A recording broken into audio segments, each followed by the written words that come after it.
سلام بینندگان عزیز، پیشنهاد شماست برنامه جالب و پرمحتوای شام شهنواز تقدیم از تلویزیون موسیقی تاجیکستان شهنواز. البته گرد خانه گسترده بانوی عائله حلقه همه کسه جمع آمده اید و انتظار اید که یک برنامه جالب، یک شو برنامه فرهنگی و فراغتی پیشنهادی شما باشد و این مسئولیت را گروه ایجادی برنامه شام شهنواز به عهده خود گرفته است و پیشنهاد شما می نماییم برنامه خود را با فرمت نو، با هزل و شوخی، بازی های جالب، شرط های جالب و صحبت های نهایت خوب. مهمان امروزه برنامه ما هستند فخرالدین ملیک و خجسته‌بانو میرزا ولی.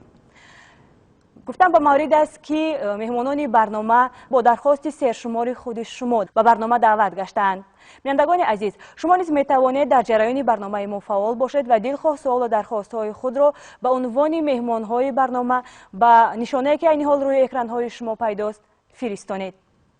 سرول شما را خوش آمدید میگوییم. تشکر زیاد. از آن شادیم که شام خود را با تماشابینان تلویزیون شهنواز گذرانید. تشکر. من گمان میکنم که با این بیانی که در شروع برنامه با عنوان و معرفی برنامه شما بیان نمودید، گمان میکنم مایه سرفرازی و افتخار است که در شام اهل عائله هموطنان عزیز و ارجمند ما امکان داشته باشیم که یک لحظه فرحمندی و فراغت را یعنی که تقدیم کنیم. و همچنین به تمام بینندگان تلویزیون شهنواز سلامی خود را عرض میکنیم. تشکر زیاد. برای ما نیز باعث سرفرازی است، باعث خوشنودی است که امروز محض شما مهمانی برنامه ما هستید. بیایید اکنون به قسمت رسمی برنامه آغاز می نماییم و چون ما در آغاز برنامه گفتیم برنامه ما با قالب نو پیشنهاد می گردد، برای شما جالب نیست که برنامه شام شهنواز چگونه برنامه باشد و شما را در اینجا چه بازی های و چه شرط های انتظار است؟ خود بازی الکه از نامش میبراید که شوق‌آور است، خنده‌آور است، توجه برانگیز است و به واسطه اگر در دایره موسیقی و هنر و فعالیت هنری و معلومات های فرهنگی اطلاعاتی باشد، گمان میکنم نوران علالور میکنه، چون که ما الکه از دایره همون تجربه‌ای که کسب کردیم امکان داریم که شامل برنامه باشیم. تشکر زیاد. شما چه خجسته‌بانو نمیترسید؟ نه، من نمیترسم و با من خیلی شوق‌آور است که این برنامه چطور میگذرد. تشکر زیاد و آفرین به جسارتتان. در اول برنامه دانستن میخواستم که مناسبت پسی پردگی یا خود همکاری پسی پردگی فخرالدین و خجسته‌بانو چگونه است؟ میان شما رقابت هست؟ من خودم از خودی از دورانی که در مکتب میخواندم همه وقت اکای فخرالدین استاد عزیز رو گوش میکردم. برای من یکی از هنرمندان بهترین هستند. تشکر زیاد. آفرین. تشکر. من ارادتمندم. بسیار با نطق شیوا این با لفظ بسیار گیرا خجسته‌بانو از وصف و ستایش شروع کردن و من خودی همون طعم و ذوق من به همین ژانری که خجسته‌بانو بسیار موفق هستند و مردم و ملت تاجیکستان و صنعت اکادمی رو در امروزه یعنی که عصر بسیار معاصر معرفی میکنند، من گمان میکنم بهترین امتیاز دارند و به نهایت کسبی هستند و یک هنرپیشه که امکان دارد امروز از روضه و منبر بلند فرهنگ جهانی معاصر را تسخیر کند خجسته میرزا ولی است. تشکر زیاد. از سخنهای شما چنین برمیآید که میان شما رقابت نیست، ولی جایی که رقابت نیست آنجا انکشاف نیز نیست. کردیم یک دویت با هم میخونیم تو حال همین مصلحتی ما با عمل توأم و پیوند نگشته است. چرا نمیدونم، اما یک مصلحتی هم که با هم همخوانی داشتیم. این کس دیاپازونشون قریب به 3 اکتاو رفته میرسد. شاید دیاپازون من کوتاه باشد، شاید از همین باشد که وسعت صدا در رابطه با خجسته‌بانو شاید ضعیفتر باشد، اما من کوشش میکنم به هر صورت. یعنی میان شما رقابت نیست. باری نشده است که اندیشه نموده باشید که مثال فخرالدین اندیشه نموده باشد که خجسته یک سرود نو را ایجاد نمود، بیا من نیز در جواب یک سرودی از این هم خوبتر ایجاد کنم، یا مثال خجسته‌بانو فکر کرده باشد که آهنگ نوی فخرالدین ملیک نهایت خوب است، عالی است، بیا من هم رفته یک آهنگ دیگری از این هم خوبتر و فرمایش دهم. در تاریخ همین فعالیت نه چندان اگر طولانی هم باشد، خجسته‌بانو بسیار برنامه‌های خوبی سطح دولتی تاجیکستان رو، کشور محبوبمون رو زینت بدهد که این برای یک ایجادکار جوان بسیار طالع و اقبال بلند است و من خجسته-بانو رو مبارکباد میگویم. تشکر زیاد. باشد که همیشه فضای صنعت تاجیک را انا همین خیلی یک دوستی صمیمانه فراگیر باشد و ما صنعت تاجیک در اساس دوستی و اتفاق و وحدت پیشرفت باشد. میدونید میگویند شبنم-بانو آدمی از اعتبار همدیگر بالا رود. وقتی که خجسته-بانو کوشش میکنند و موفقند، وقتی صدا و زحمت و تلاش به هم توأم و پیوندند، روی طبع و ذوق مردم و نبض جامعه قرار دارد، به واسطه ما احساس غرور میکنیم، افتخار میکنیم که امروز جوانان ما در فرهنگ نیز هم قدم حیاتند و این باعث افتخار است. البته در برنامه شام شهنواز دو نفر مهمانی که دعوتیان باید به حیث دو رقیب برآمد نمایند. یعنی در هر بخش و بازی هایی که پیشنهاد شما میگردد، هر نفر در علاهیدگی باید کوشش نماید که در برنامه پیش صف باشد. من گمان میکنم در اینجا برنده یعنی که خجسته-بانو هستند، چون که افکاری تازه و جدید و سالم دارند. به همین خاطر گمان میکنم تا حال نمیدونیم شرط برنامه چگونه. نه، ما در بدخشان بودیم، در یک برنامه بودیم. این کس با انا همون زنده‌خوانی بداهتا رفته یک موسیقی را گذاشته، به همون سرودخوانی و زمزمه کرده. میدونید تمام تالا را به وجه آوردن. گمان میکنم که این کس برنده میشود. تشکر زیاد. بینندگان عزیز، تا آخر برنامه ما را همراه باشید. با چشمان خود بینید که کدام ایشان در جریان برنامه پیش صف خواهند شد. ما را همراهی نمایید.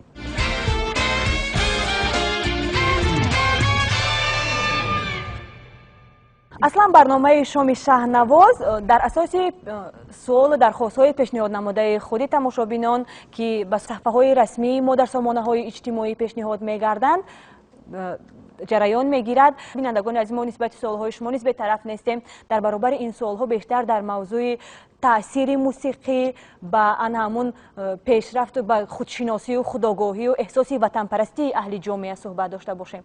قبول دارید؟ ما و تو چشمه شعر و سرود، راهنمای خوشی دلهاییم. ما و تو عاشق و اعجاز هنر، دل گرمیم و پر از سوداییم. ما و تو زیب همین دنیاییم، افتخار و ثمر فرداییم. وقتی که این زیبندگی ها و شکوفایی ها و پیشرفت و ترقی تاجیکستان را از جانب هنر، از جانب استعداد فطری و یک انگیزه ذوق مردم برای جامعه پیشکش میکنیم و انا همین رد و بدل میان سازندگی ها و نماینده های فرهنگ به وقوع میپیوندد، این بهترین پدیده است که ما میتوانیم که در رشد و ترقی ملت، در پیشرفت ملت، در بلند برداشتن معرفت حقوقی جامعه یعنی که نقش خود را گذاریم. من همین زمان امروزه رو اگر عصر طلا گویم خطا نمیکنم، بازم نمیتوانم خمار شکنم، چون که هر مهمانی میآید. من به نزدیکی مهمان داشتم از آلمان، از کمیروا و از مسکو. میدونید مهمان ها در حیرت موندن. فقط کار اساسی مهمان ها تماشا بود. از گل تاجیکستان بسیار حلاوت بردن. از خودی همین گل گفتن این گل های تاجیکستان از تمام دنیا فرق میکنه و ما یک هفته فقط سیر گل داشتیم، سیر تماشا داشتیم و مهمانان فرهمند شدن. یکی به اروپا، دیگری به دیگر قشر مثال سیاره رفته. انا همین زیباگی های ملت ما رو میگویند و این برای ما افتخار است. من از زمزمه هنرمندان یا که رسالت ما که در جامعه مثلا می شود. تشکر زیاد. خجسته-بانو، فکر شما چگونه است؟ آیا می تواند سرود و موسیقی برای بیدار نمودن احساس خودشناسی و وطن پرستی اهل جامعه و مخصوصا نسل نورس و جوانان تاثیرگذار باشد؟ ولی من فکر میکنم که هنرمند باید تربیتگر باشد، سرود باید تربیتگر باشد. اون متنی که ما انتخاب میکنیم در هر یک سرود باید مضمون داشته باشد. تشکر زیاد. و چی باعث گشته یا چی عامل‌های سبب گشته‌اند که سرودهای کوچگی امروز راه یافتند؟ نمیتواند باعث باشد که یک ذوق، یک انگیزه ذوق اون اجازت رو ندارد که به یک کشوری که در معرفت، در تاریخ ادبیات جهان یک نقش بنیادی را دارد، هیچ هنرمندی، هیچ آوازخوان حق ندارد که ذوق چنین ملت ارجمند و شرفمند را پست کند، پایان ببرد. مشاهده میکنیم بعضی حالت های هستند که آوازخوان ها، من هنرمند گفتم زبانم نمیپیچد راستی، بعضا آوازخوان ها هستند که خب انا دایره انا همین تاریخ و تمدن، انا همین ارزش هایی که شما بیان کردید، انا همین زیبایی هایی که کشور ما را با معنی و منطق زینت میدهد خراب کنند. میگوید از بلندی لبی بام جهان، نردبانی روح ما بودی بلند. در جهان یک ساقی جامی سخن، ما بودیم و شد یکی ما بعد چند. شما ببینید که اولین سرکرده های بیان لطیف و سخن گوارا و لطفی انا همین گفتار و نوازش رو تاجیکان داشتند و بعد مردمان دیگر پی انا همین تازه فکری ها یعنی پیگیری ما شدند و یعنی ما یک به عنوان الگو، راهنما، روشنی و حرارت و گرمی در زبان و در سخن در جهان مشهوریم. آوازخوان یا هنرمندی که مثل خجسته آمده روی صحنه آمده با مردم با استعدادی بلند در روبرو به طریق زنده سرود خواند، من گمان میکنم که اونجا دیگر بین میانی هنرمند و بازار و کوچه خطی فرق کشیده می شود. مثلا خجسته یک 4-5 ماه مهنت میکند، زحمت میکشد، انا همه همین توانمندی های خود را در یک، خودشان گفتند، در یک مضمون و در یک منطق و در یک آرمان خیش جا میکند و میبیند که در کنار میموند در برنامه کنسرتی، یعنی دیگر شخصیت ها. بعد هنرمند شکسته میشود. آخی هنرمند روحش یعنی روانش یعنی انمون ذوقش آسیب میبیند. و شما بسیار درست گفتین، خودی تماشابین، خودی بیننده، خودی انا همون مخلصان نیست، باید که پیگیر باشن هنری بلند رو، هنری که مفهومی ملت رو، زبان رو، فرهنگ ما رو بالا میبرد. من برای چی بیرون از مرز شروع کردم در فعالیت خجسته؟ چون که تنها استعدادی بلند میتواند که بیرون از مرز ما و شما رو معرفی کند، گوید که من تاجیکم، من با این زبان، با این فرهنگ، با این موسیقی و با ملتم افتخار میکنم. این روزه میتواند ما و شما رو ارجمند نگه دارد و فرهنگی ما، موسیقی و هنری ما آسیب نبیند. بله، تشکر زیاد. اندیشه شما رو شنیدن میخواستیم خجسته بانو. خوب بشد زیاد کنسرت های فرهنگی که در تالارهای کنسرتی تاجیکستان میگذارند، خوب میشد که از طریق زنده اجرا شود و برای همین من فکر میکنم که اگر که زنده سرایی میشد، هنرمندان اصیل میتوانستند بسرایند و هنرمندانی که با طریق تکنولوژی و استودیوها کار کرد میکنند صدای خود را، شاید آنها نمیتوانستند که در کنسرت های سطحی بلند. من حتی میدونید یک پیشنهاد دارم که در همین خودی برنامه‌های تلویزیونی دستگاهی موسیقی با مطربان توانمند دعوت شوند، از طریق تلویزیون، از مؤسسه‌های دولتی که کار و فعالیت میکنند، از طریق پارتیتور آهنگ‌ها پیشنهاد شوند، نوازند، خوانند و مردم ببینند که بند موسیقی، ربایی و انمون دو بیتی، لفظ و بیان، زمزمه از کجا سرچشمه میگیرد، از کجا شروع می شود. مردم انمون ستاره خود را درست انتخاب کرده توانند، فریب نخورند. این مردم ما بسیار مردمی بزرگ هستند، مردمی خوشبین هستند، مردم ما بسیار مردمی خوب است و به این مردم خیانت کردن من گمان میکنم به نهایت یک گناه بزرگ است. بله، تشکر زیاد. خیلی که شما قید کردید، ما صنعت میتواند در منبر بزرگ، در منبر بین المللی معرفگری این یا آن ملت دولت باشد. و خوشبختانه امروز یک جریان میان جوانان معمول گشته است که ایشان مست با همون تشبث خودشان برای هم معرفی تاجیکستان عزیز و هم معرفی استعداد خود بیرون از مرز تاجیکستان در آزمون ها اشتراک می نمایند. فکر شما را در همین بابت شنیدن می خواستم. قبول شما چگونه است و چی باید کرد برای دستگیری ان همین گونه استعدادهای جوان؟ صنعت هم قلم حیات است. بگذار باشد. این بهترین است وقتی که برون از مرز، وقتی که صنعت ما، هنر ما، جوانان ما مرز را عبور میکنند. یعنی که هنر ملت تاجیک مرزها را عبور میکنند، به زبانهای بین المللی میخونند، به زبانهای خارجی میخونند، یعنی که امکانیت دارند در آزمونها صاحب جایزه میگردند و به واسطه اونها از کجا هستند؟ از تاجیکستان هستند. و گمان میکنم که به حد توانمندی دستگیری چنین روزه های فرهنگی فقط به منفیت کار است. من فکر میکنم که هنرمندی که در حقیقت اصیل است هیچگاه پس پرده نمیماند. برای همین هر یک هنرمند باید زیاد کار کند، ایجاد کند و کوشش کند که آن مقصدی که پیش خود میگذارد با آن مقصد آهسته است، تیز است رود. بله، تشکر زیاد. واقعا هم همون جوانان ما باید دانند که هر باره که ایشان در منبری یک برنامه خارج از کشور اشتراک می نمایند و هر باره که نام تاجیکستان را می گیرند احساس خودشناسی در همون قلب هر یک تاجیک و تاجیکستانی جوش می زند، احساسی وطندوستی جوش می زند. و من هم پیشنهاد داشتم و هم همین چیز را قبول داشتم که هر یک جوانی که بیرون از مرز تاجیکستان در این یا آن آزمون اشتراک میکند هرچی بیشتر کوشش کند که با آن همین شاید از همین فرهنگ ما یک عنصرش را پیشنهاد کند. شاید با آن پیشنهاد کردنی نه در اون آزمون ها هستن، هم آزاد هست، هم اثری میلی هست، هم اثری یعنی انتخاب شده هست که یعنی همون تمام آوازخوان ها را در چینک معیاری یعنی که سنجش دارند.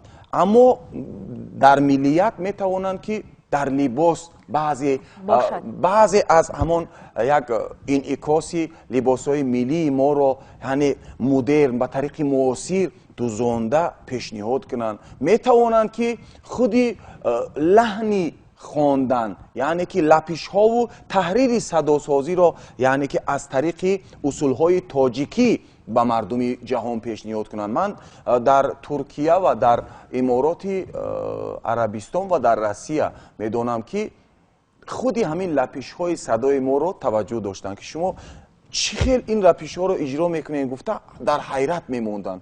لپیش هایی که کوهستانی هستند، خلقی هستند و انا همین آزمون ها بیشتر باعث می شود که انا همین صنعتی که هنوز دست نخورده است، هنوز بسیار قیمتی به نهایت بلند دارد، مردم جهان شنوند، دانند. چون امروز در دیواره های تاجیکستان، در آویزه ها، در تبلیغات و دیگر یعنی که سخن های پیشوای معظم ملت ما، فرهنگ هستی ملت است. این سخن شما ببینید که چقدر معنا دارد، چقدر مضمون دارد که تمام زندگی ما رو در بر میگیرد و ما دیگر باره موظف هستیم، مسئولیت دار هستیم که انا همین سخنهایی که انا همین عنوانی گوییم، عنوانی عالیه که برای یک نماینده فرهنگ میدهند، ما باید ارزنده باشیم، شایان باشیم، سزاوار باشیم و جهد و تلاش کنیم در حفظ زبان، در حفظ لباس، در حفظ انا همون موسیقی خیش. اکنون برخورد فرهنگ ها میگویند بعضا میشود که گویا که این یک آمیزشی موسیقی بین المللی باشد. من به این راضی نیستم. بگذار بعضا یک سینتز مدرن یا معاصر پیشنهاد کنند، ولی تاجیکانه فقط یک حاشیه شاهراهی کسبی باید باشد که با قدم های استوار تاجیکانه رفت. گمان میکنم چنین رسالت باید باشد. آزمون ها هر گونه می شوند. من خودم شخصا زیاد آزمون های رفتم که ژانر سرودخوانی من برای ژانر سرودخوانی من داخل دارند، این در ژانر اپرا. برای همین چون که ما گفتیم که صنعتکاران اصیل می توانند در خارج از کشور توانند در این آزمون ها اشتراک کنند. ما داریم استعدادانی که میتوانند کشف نشدن و در نظر مردم نیستند و زیاد هنرمندان ما جوانایی هستند که در زیاد آزمون ها در مثلا در روسیه، در قزاقستان آنجا برآمد کرده یک دستاوردهای خوب را گرفته آمدند. برای می باعث فخر است برای تمام ما مردم تاجیک. اکنون میگذاریم به اولین بخش بازی با هنرمند که عنوان گرفته است ترجمه. یعنی در این بخش به شما سرودهای مشهور تاجیکی که با واسطه ترجمانی گوگل به زبان غیر ترجمه شدند و باز ترجمه شدن با زبان تاجیکی پیشنهاد می‌گردد. در نتیجه ترجمه گشتن بعضی کلمه ها را هم معناهای عوض کردند، ولی اگر اهمیت داده شود، اگر دقت داده شود، مضمون اصلی سرود باقی مانده است.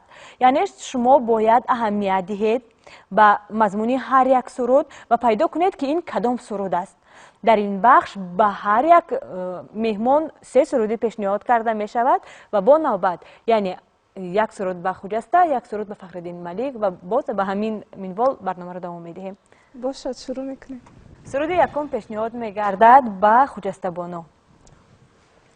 سود طلایی یاران زرفشانی، پسر میانه سال می رود. شوخی نکنید بدخشانی، پسر میانه سال می رود. با سوادان و حسن که میکوبند، ولی چقدر زود بیسوادان. تعجب آور است که تشویش به پسر میانه سال می رود. غیر از این لحظه شیرین است. آن را کاسه های شیرین می شکنند، کاسه ها را در دست می گردانند. کجا پسر میانه سال می رود. نامه های تلخ می سوزند. بلان ها را خط زدی، اصل از خطلان است. پسر میانه سال می رود. ستاره ریز در آسمان خاک برباد می دهد. وی ناله و شکایت می کند که پسر میانه سال می رود. بسیار سرودی مشهور است. این سرود را بیشتر وقتی که در سین و سال از 30 بالای دوست می داری. خب با من دخل ندارد. نه چرا؟ ممکن است من یک دقیقه فکر کنم پسر میانه سال برای اندیشه کردن 30 ثانیه وقت داده می شود. الان که 30 ثانیه رفت. خب مرحمت. من چی؟ من گویم می شود. من راستی شما جواب دارید؟ نه. کدام سرود است؟ جوانی رفت. بله. در فکر من همین چیز بود. جوانی چرا نگفته؟ نه جوانی را پسر میانه سال گفتن، مثل حکایه گفتن. بعد خودشون وقتی که رپلیکا دادن بعد به ذهن من آمد. سرود دوم پیشنهاد میگردد به فخرالدین ملیک. تو از جانم بهتری و دلی مرا دزدیدی، پروریدم. من درباره شما غمخواری میکردم، پروریدم. مویهای تو در شمال بوی میکنند، پروریدم. در باغ سرو قامت تو دلکشا است، پروریدم. در دل خود من گنج را پروریدم. سنجیدم که کار رحم سخن دارد. مرد است یا زن؟ زن می سراید.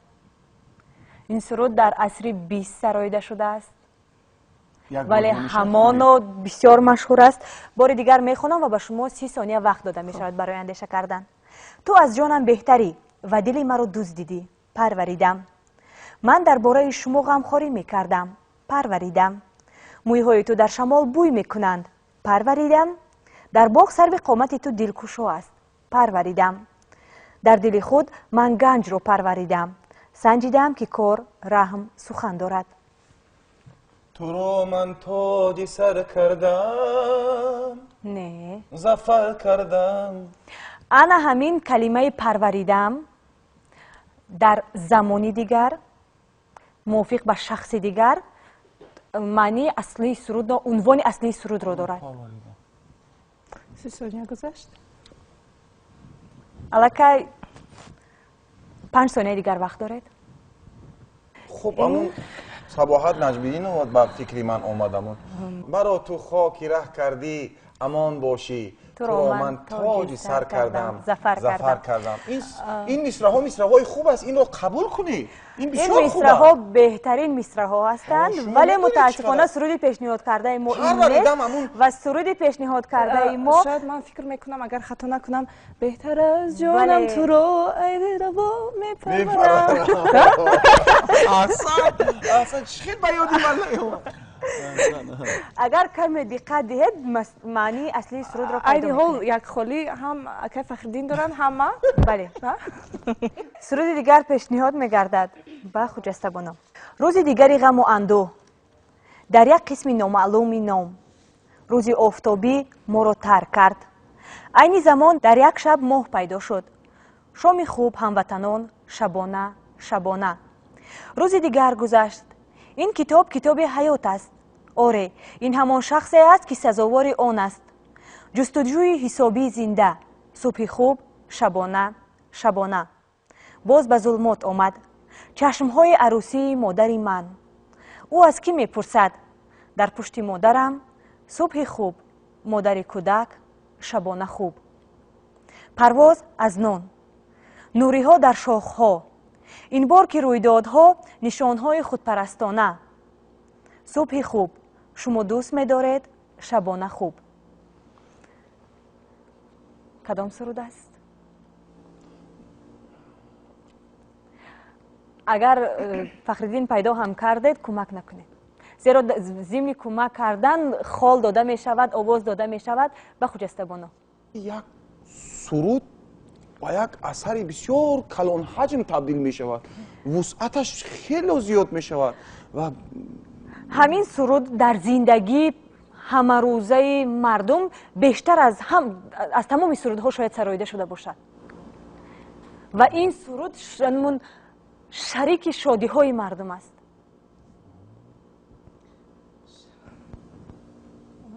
نمیدونم. من گمان میکنم که استاد ظفر ناظیموف. کدام سرود؟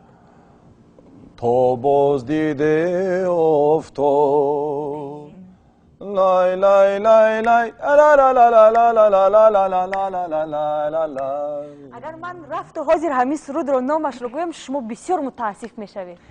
این سرود حتما در تمام توی شب بخیر. بله پیدا کرد. خب با کمک های پیوسته و کوشش های زیادی ما جستگانو پیدا کردم. پیدا کردم. الکی.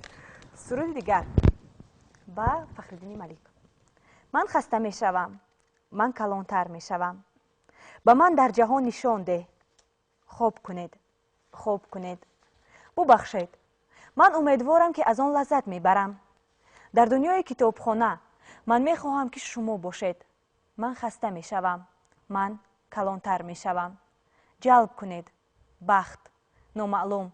برای مثال حاصل تیرماه، مادر و مادری مادر. بیایید میتوانید برنامه های آزاد. کودک شیرین است، کلی زیبا. من در آنجا هستم. فردا بحر. من خسته میشوم، تو کلانتر میشوی. دنیای پنجم، بیایید خوب کنید. این سرود اصلا به بانوان داخل دارد. به مضمون دیگر گویم سرود اصلی هر یک مادر، رسالت هر یک مادر سراییدن همین سرود است. علت میگم بچه‌مه، علت میگم دختر جون. همین است؟ این بله الله است، ولی در دیگر مضمون، در دایره یا در حوشه دیگر سرود.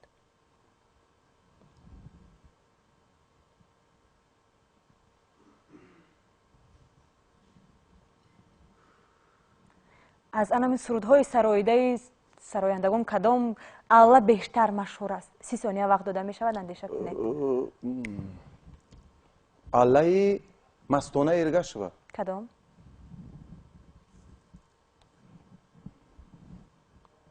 زمزمه‌اش به یادم بیاید.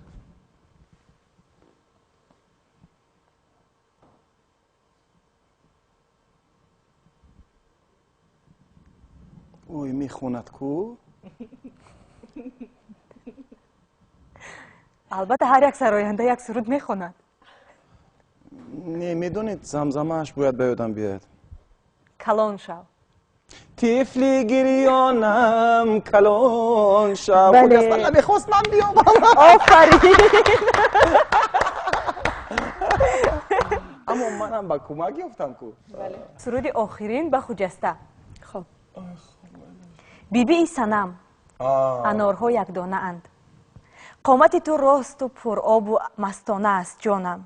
بیبی صنم انارها یک دانه اند. بی سلام جانه بله. اناری یک دانه. تمام. بله بله. برای که حساب بعد- عینی حال 3-2 است. آخرین سرود پیشنهاد میگردد به فخرالدین ملک و آن همین سرود حل کننده است که در بخش ترجمه کدام از مهمانهای ما پیش صف میماند. فخرالدین ملک متوجه باشد. کپک در بالای در است. نزد من بیا. خوب کن پایهای من.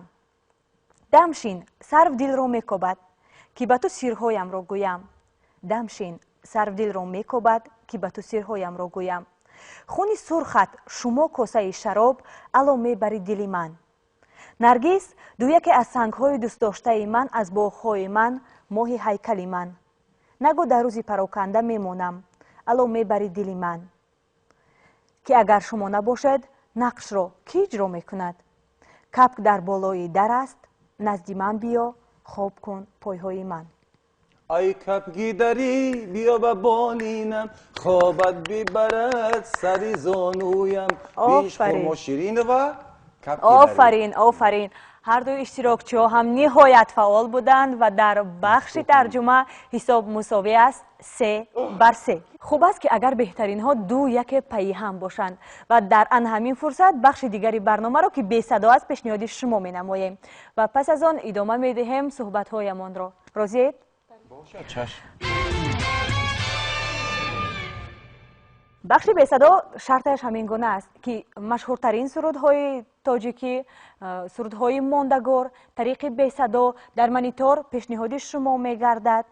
شما باید البته طریق بی‌صدا شما باید از آن همون جریانی سرود، از اشاره لب‌های سراینده، از اشاره دستانی آنها پیدا نمایید که این کدام سرود است. فهم است؟ باز هم سرود اول پیشنهاد می‌گردد به خجسته بانو.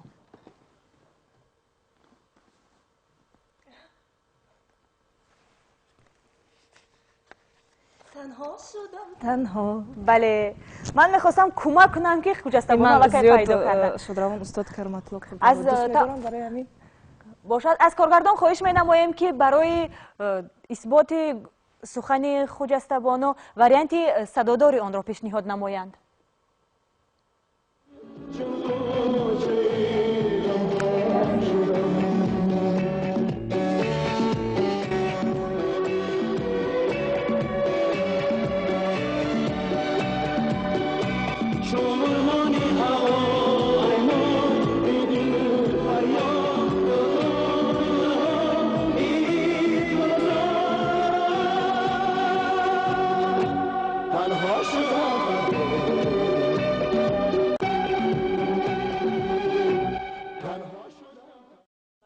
سرود ماندگار باشد، برای که سرود در دل و در ذهنی مردم تا ابد سراییده شود و طنین اندازد، باید آن همین گونه مضمونی بلند داشته باشد، همین گونه آهنگ دلچسب داشته باشد. اکنون وریانت دیگر یا نمونه دیگر پیشنهاد می‌گردد به فخرالدین ملک. متوجه می‌شویم.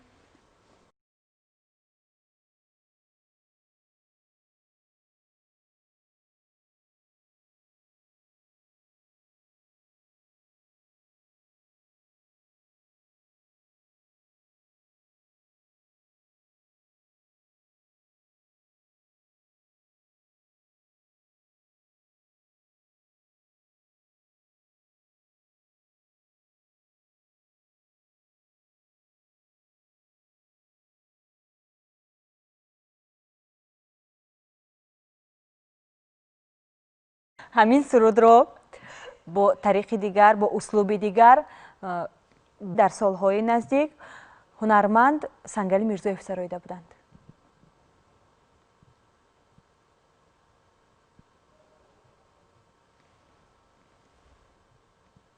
سی ثانیه وقت فکر کنید. به خجسته بانو نیز اجازه داده می شود برای کمک کردن؟ خجسته بانو راضی نیستند برای کمک کردن. اصلا نفهمیده ایستادم. عینی حال من سرودهای سنگلی میرزایف رو فکر کرده ایستادم. ثانیه ها با آخر میرسند. سنگلی با قریبی سروده که خوندن و یک دایره معروفیت رو پیدا کردن سرود چرخ و فلک می باشد. نه این سرود که دل نازکت آزار گرفت. من گفتم که خجسته میداند و نمیخواهد کمک کردن. من کردم که دل نازکت آزار گرفت. بله از کارگردان خواهش می نماییم که وریانت صداداری سرود را پیشنهاد کنند.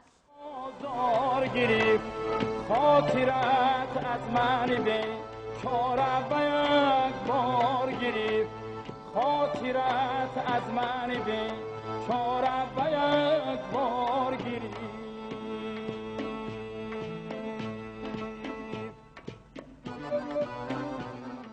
این خجسته بانو با تیاری آمدند به برنامه. بیاید وریانت دیگر را پیشنهاد میکنیم به خجسته بانو.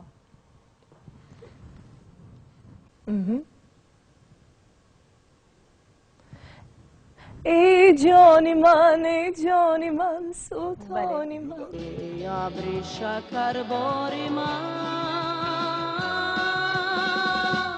ای جانی من سلطانی من میدانم که فخرالدین ملک تمام جواب ها رو میدانند ولی با آنمون احساسی بلند جوانمردی تاجیکانه نمیخواهند که غالبیت رو به دست آورند و میخواهند که غالبیت نصیب بانو گردد. همین گونه است. یکی خجسته بانو خودشون هم میخدر با نیروی بلند خواستاری همو برندگی هستند. بعد خودم میکنم که این هم یک روضه تعب خود را دارد. گمان میکنم مرحمت. سرود دیگر پیشنهاد میگرده با فخرالدین ملک. توجه میکنید؟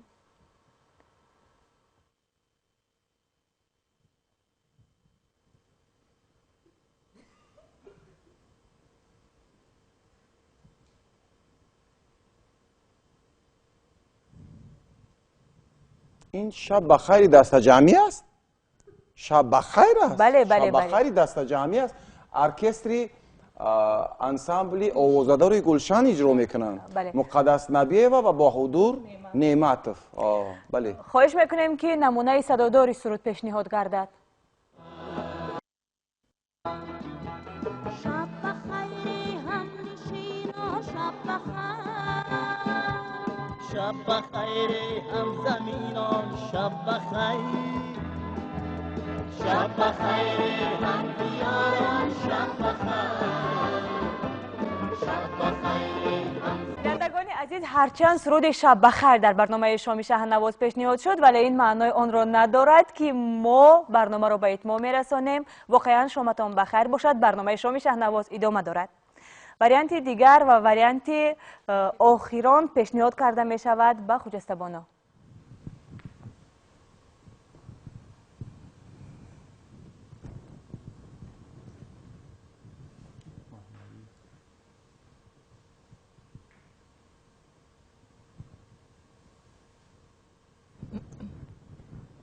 من گویم میشه؟ نه گلی بادم داریم یاری خوشم داره. من گویم؟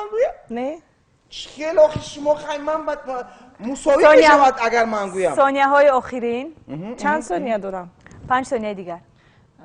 کدام سرود است فخرالدین؟ وعدت را انتظارم تو بیا به خانه من. نمونه صدادار رو پیشنهاد میکنیم. وعدت را انتظارم تو بیا به خانه من وعدت را انتظارم تو بیا به خانه من طاقت دوری ندارم داری پر بهانه من طاقت دوری ندارم یاری پر بهانه من باز الان رسید بکارم باز آوی دیده بارم دل ساده شده عاشق چی کنم چاره ندارم عاقبت بدامیش ما گرفتار شدم عاقبت بدامیش ما گرفتار شدم مغم و رنج وریانت آخرین پیشنهاد می‌گردد به فخرالدین ملک.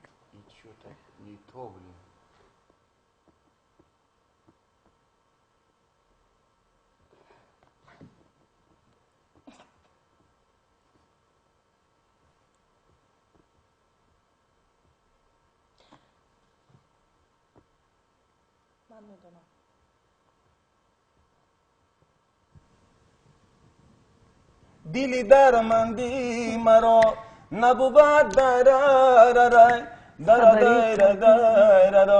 من اینجا دولت با کارگردان اولین سرودی که پیشنهاد کرده بودن از طریق تلویزیون. باوری دارید؟ 100%. بله. دلی درمندی مرا نبود بی تو دوا خبری قلبی مرا بیشونه